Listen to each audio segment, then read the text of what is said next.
जैसे मेरे से बच्चे भी जो मिले, जो प्रयास के बच्चे मेरे से कुछ दिन पहले मिले, नोएडा के अंदर मैंने बुलाया था, उन बच्चों को अच्छे स्कोर कर रहे थे, 210 220 वाले जो बच्चे मिले, ये घिस्सू बच्चे थे, घिस्सू।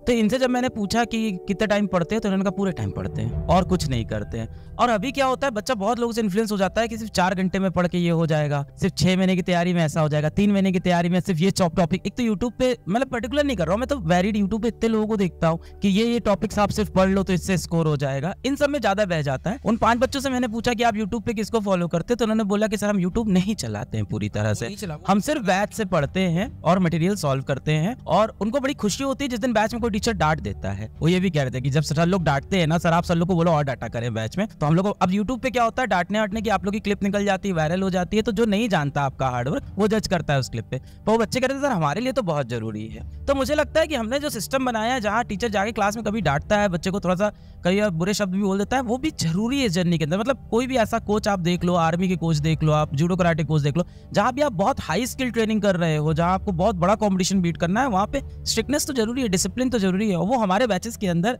रहता है।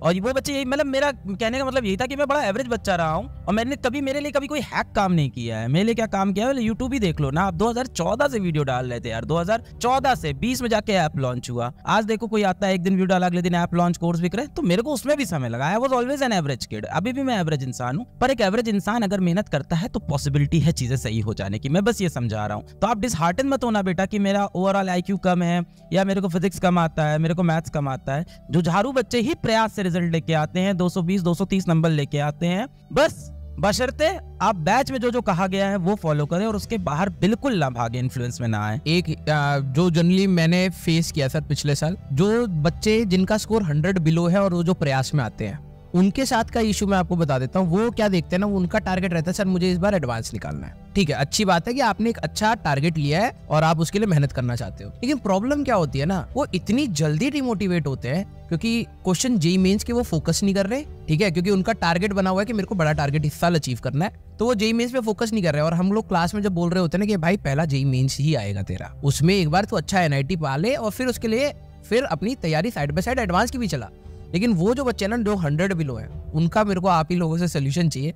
उनको हम ऐसा क्या बोलें कि भाई कि जब हम लोग क्लास में पढ़ा रहे हैं तो मेंस भी है, एडवांस भी है, तो मेंस की जब हम लोग तैयारी करा रहे हैं वो भी इक्वली इंपॉर्टेंट है, वो उसको लेता ही नहीं। सर मैं इसका बहुत सिंपल आंसर देता हूँ। जो बच्चा अभी 100 नंबर के नीचे है, और तो उसको देखो सर, मैं वीडियोस देखता हूँ, आपका कंटेंट देखता हूँ, बच्चों से फीडबैक लेता हूँ, तो ऐसा नहीं है कि आप NIT की तैयारी कराते हो, आप एडवांस के काफी सवाल सफिशिएंट सॉल्व कराते हो। मॉड्यूल के अंदर चैलेंजर पूरा है, शीट्स आप लोग लक्ष्य और अर्जुना में देने लगे हैं। सभी को पता है एयर बैचेस भी बनते हैं। एयर बैचेस के अंदर जो बच्चे टेस्ट में बहुत अच्छा करते हैं, प्योर एडवांस कंटेंट पढ़ते हैं, वो कंटेंट बैच में भी रहता है। ऐसा भी नहीं कि वो एयर बैच के बात है, बैच के अंदर एक अलग से एयर बैच का कंटेंट भी डला है। तो बेटा आप ये समझो कि आप अभी कहाँ पे खड़े हो, है ना।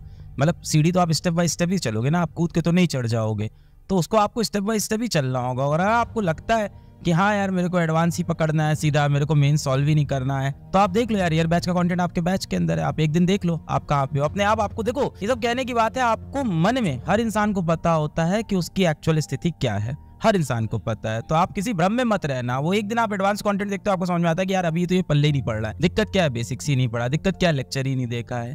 तो स्टेप बाय स्टेप चलेगा। And I am really telling you beta, really telling you by heart that a score of 200 is not impossible and not very difficult also. It's a practical score.